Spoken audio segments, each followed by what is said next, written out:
Hello, everyone, and thank you for joining the Duke Energy First Quarter 2025 earnings call.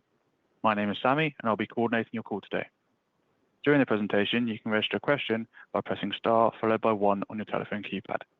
If you change your mind, please press star followed by 2 on your telephone keypad. I'll now like to hand over to your host, Abby Motzinger, VP Investor Relations, to begin. Please go ahead, Abby. Thank you, Sammy, and good morning, everyone. Welcome to Duke Energy's First Quarter 2025 earnings review and business update. Leading our call today is Harry Sideris, President and CEO, along with Brian Savoy, Executive Vice President and CFO. Today's discussion will include the use of non-GAAP financial measures and forward-looking information. Actual results may differ from forward-looking statements due to factors disclosed in today's materials and in Duke Energy's SEC filings. The appendix of today's presentation includes supplemental information along with a reconciliation of non-GAAP financial measures. With that, let me turn the call over to Harry. Thank you, Abby, and good morning, everyone. Before I discuss the quarter, let me start by saying how excited I am to be with you today on my first call as CEO. Since we announced our leadership succession in January, I've had the opportunity to spend time with many stakeholders, including our customers, investors, regulators, and Duke Energy teammates. These conversations centered around the same theme: the critical role Duke Energy plays in powering the lives of our communities and serving the incredible power demand facing the nation. We are projecting load growth at levels I've never seen in my 30-year career, which will drive more than a decade of record infrastructure build. We are ready to meet the moment with a renewed focus on speed and agility and supported by the same spirit of innovation that has been at the heart of this company for over a century. As I assume the CEO role during this pivotal point for our company and industry, Duke Energy's mission remains unchanged: delivering long-term value for shareholders and superior service to our customers and communities by building a smarter energy future. Moving to the quarterly results, today we announced first quarter adjusted earnings per share of $1.76, which marks a strong start to the year. These results are 32 cents above last year, driven by top-line growth across our electric and gas utilities. The constructive regulatory outcomes we've delivered over the last several years provide line of sight to earnings growth with minimized rate case exposure in 2025 and 2026. We remain confident in our outlook and are reaffirming our 2025 guidance range of $6.17 to $6.42, and our long-term EPS growth rate of 5 to 7% through 2029. Moving to slide 5. Meeting our customers' growing and evolving energy demands requires not only new generation, but where possible, maintaining and enhancing our existing generation. In March, we received approval from the Nuclear Regulatory Commission to extend the operating license for our Oconee Nuclear Station for an additional 20 years. With 3 generating units that produce more than 2,600 megawatts, Oconee is our first nuclear station to reach this milestone and will now power the Carolinas into the 2050s. As the operator of the largest regulated fleet in the nation, nuclear is foundational to our strategy, and we intend to seek similar extensions for each of our remaining reactors to extend their respective licensing periods. In addition to extending the life of our nuclear fleet, we continue to pursue uprate projects to efficiently increase the capacity of existing natural gas, nuclear, and hydro units. Individually, these are small, ranging less than 10 megawatts up to 75 megawatts per unit, but in aggregate, they represent over 1 gigawatt of cost-effective incremental capacity to support our growing regions. Turning to new generation, we've taken several important steps this year to advance our all-of-the-above strategy to meet growing demand and replace aging infrastructure. In the Carolinas, we commenced early site activities for our first combined cycle unit in Person County, and we filed a CPCN for a second combined cycle at the site. In Indiana, we filed CPCNs for 2 combined cycles in February. In Florida, we're making investments in solar and battery storage projects approved in our multi-year rate plan. In January, we joined a public-private DOE grant application led by TVA to explore new nuclear technologies. The coalition has the potential to accelerate SMR technology development and increase our access to industry learnings and best practices. And finally, we recently announced a strategic partnership with GE Vernova to secure up to 19 natural gas turbines.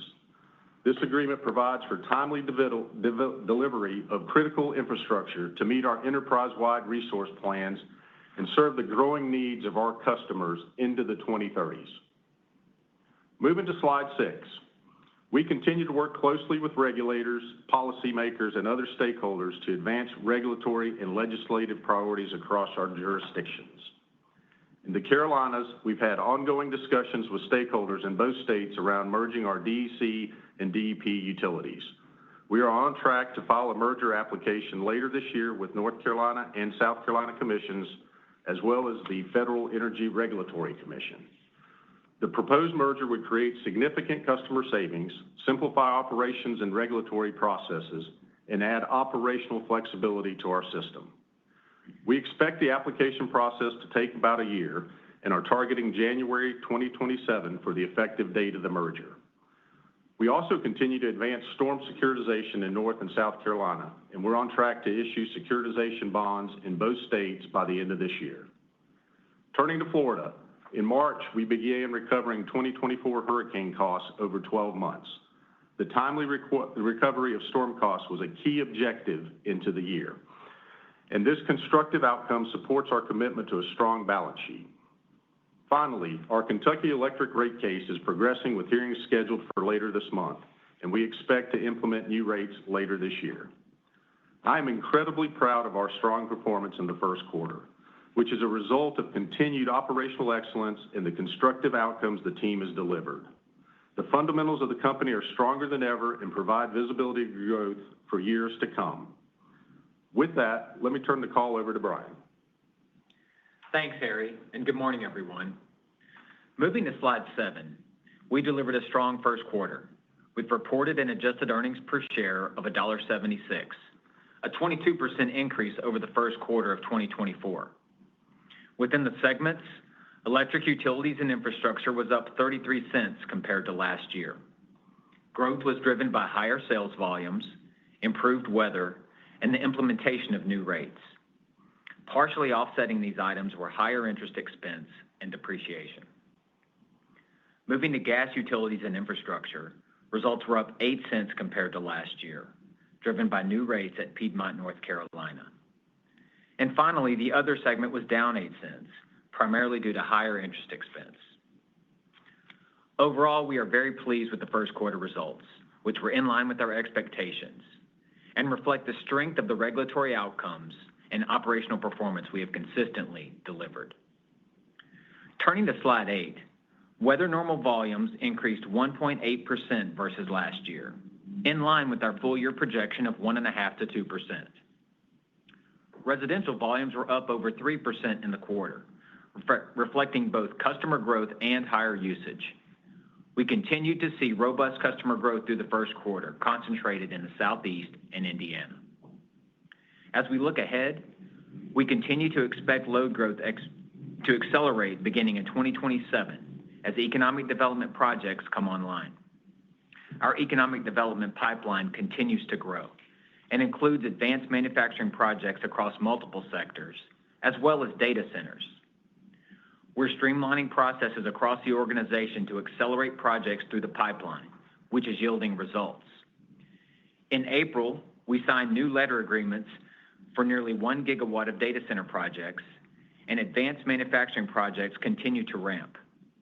The pipeline remains robust, and we continue to take a risk-adjusted approach as we evaluate which projects to include in our forecast. Turning to slide 9, as we've demonstrated over many years, our commitment to our current credit ratings and a strong balance sheet will remain a top priority as we execute our growth objectives. We are delivering on all credit-supportive initiatives and are firmly on track to achieve 14% FFO to debt this year, and we expect to improve above 14% over the 5-year plan.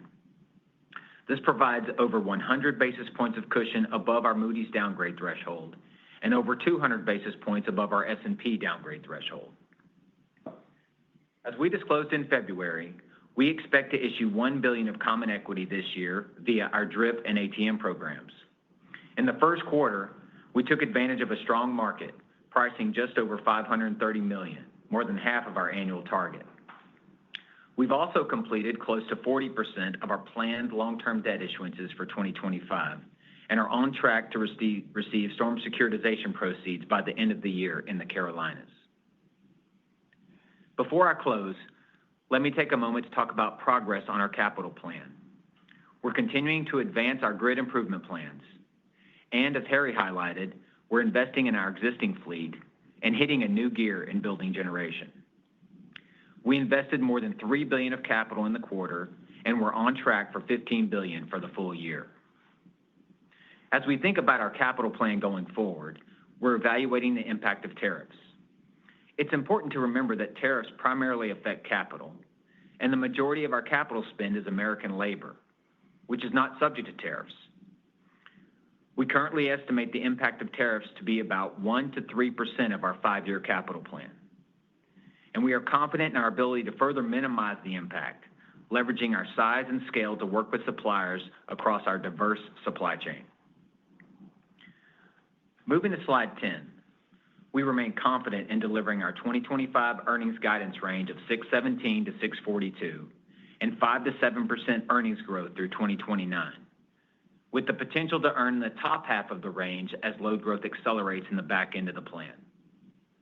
Our track record of constructive regulatory outcomes provides a solid foundation and minimizes near-term regulatory exposure in our financial plan. We are well positioned to achieve our growth targets, which, combined with our attractive dividend yield, provide a compelling risk-adjusted return for shareholders. With that, we'll open the line for your questions. Thank you very much. To ask a question, please press star followed by 1 on your telephone keypad now. If you change your mind, please press star followed by 2. When preparing to ask your question, please ensure your device is unmuted locally. Our first question comes from Shar Pourreza from Guggenheim Partners. Your line is open. Please go ahead. Hey, guys. Good morning. Good morning, Shar. Morning. Just, I guess, first, it's been reaffirmed, but you're seeing, obviously a fairly strong step up in 27. You're signing more letters of agreements. 27 isn't that far off. I guess, at what point could we start seeing some guideposts around incremental CapEx opportunities above your base plan, like some of your peers have been doing? So a range of maybe possible upside CapEx opportunities that can go into plan as more deals are signed. I guess, are you considering this type of placeholder disclosure, and could EEI be the podium for that? Thanks. Yeah, thanks for that, Shar. I'll start off and turn it over to Brian for any feedback he has on it as well. So we just updated our plan in February, as you know, $83 billion for the next 5 years, half of that going into the grid, half of it for our generation build. We got several updates coming up with our IRP in the Carolinas being updated. We continue to work our pipeline. It's stable and growing, and as that continues and our updates to our IRP, I can never say that word, we will continue to look at our plans, but we do have a wealth of investment opportunities and growth opportunities, and we'll continue to look at that and update you as that comes along. And Brian, you have anything to add? Yeah, I would add, we're updating our resource plans, and we just actually filed our 10-year site plan in Florida, which calls for more resources than our previous plan. And Shar, we've kind of gotten on this annual cycle of updating capital in February. If there is a catalyst, we will definitely update the investment community. But until then, I would kind of look to February as our major capital update cycle. But we take all these things into consideration when we update. Okay, got it. And then just maybe a question for Brian. Just on credit metrics, I mean, obviously, the key thing is the visibility is improving. You guys are monetizing the tax credits. You're getting storm cost recoveries. I guess, when can we start seeing some more specificity around, actual target ranges within the plan versus the 100 basis points, 200 basis of guidance you guys have out there for some time? Is there a point when you can start to disclose around actual ranges you guys decide you can lay in you can land at during the trajectory? Thanks. No, I appreciate the question, Shar, and it's something that we've been discussing a lot internally as we've continued to improve the credit profile of Duke and growing the operating cash flow and clearing some of these items that are in front of us, like storm recovery and storm securitization. So, I think we're going to continue to evaluate it, but we'll see this within maybe our next cycle in February. We'll give a more defined targeted range on where we would be on the credit. Okay. That was actually my question. I appreciate that. Thanks, guys. Thank you. Our next question comes from Julian Dumoulin-Smith from Jefferies. Your line is open. Please go ahead. Hey, good morning, team. Thank you guys very much for the time. Hey, pleasure. Hey, guys, just to follow up a little bit on what Shar was just picking at here. I mean, 1 gigawatt of signed deals in April alone, quite a statement there. Just how are you thinking about the statement with respect to the cadence that you had contemplated? I mean, obviously, as you say, you've seen this accelerated load growth, but is it actually accelerating actively versus what you guys had contemplated initially? Maybe I'm not asking specifically about the CapEx, but just in terms of the cadence of adding a single gigawatt in a single month of data center deals specifically. I mean, are you seeing more than what you'd even talked about back in February? Or maybe another way to ask that is, where are you within that range of the 3 to 4% that you laid out just a handful of months ago as you see these data points coming in? Yeah, Julian. Our pipeline continues to be robust and continues to grow. And we've really focused on accelerating, getting projects through what we call our funnel to get them from the pipeline through these letter agreement stages to shore them up. So this 1 gigawatt that we just signed is working through our process. It's been contemplated in our plans, and we'll continue to work that large pipeline that we have to move more of these through our funnel to look at how we go to in the future. So we feel very comfortable and confident that we have a great pipeline, and we continue to find ways to work through that faster for our customers. Got it. Understood. All right. And then if I can pivot slightly differently, I mean, big announcement the other day with your friends at GV here. How do you think about the 19 turbine commitments? I mean, just against what you guys have in the plan, how do you think about that juxtaposing versus what's formally in the plan versus what's possible here? Again, I know that it's not a formal commitment on your side per se, but I'm just curious how that fits and what that might suggest about the future activities and future generation needs. Yeah, and the timeline. We were very pleased with the partnership with GE. We talked about meeting the moment at Duke and serving the tremendous load growth that we have ahead of us. And innovative agreements and framework agreements like this gives us the flexibility as we're moving projects through that funnel that we're able to have the supply chain shored up in terms of turbines and other agreements that we have so that we could quickly serve these customers as they want to come on. So this is important to shore up and give us the flexibility as we move these projects into fruition, that we're able to deliver them to the customer quickly because that's what they want. So these agreements are great.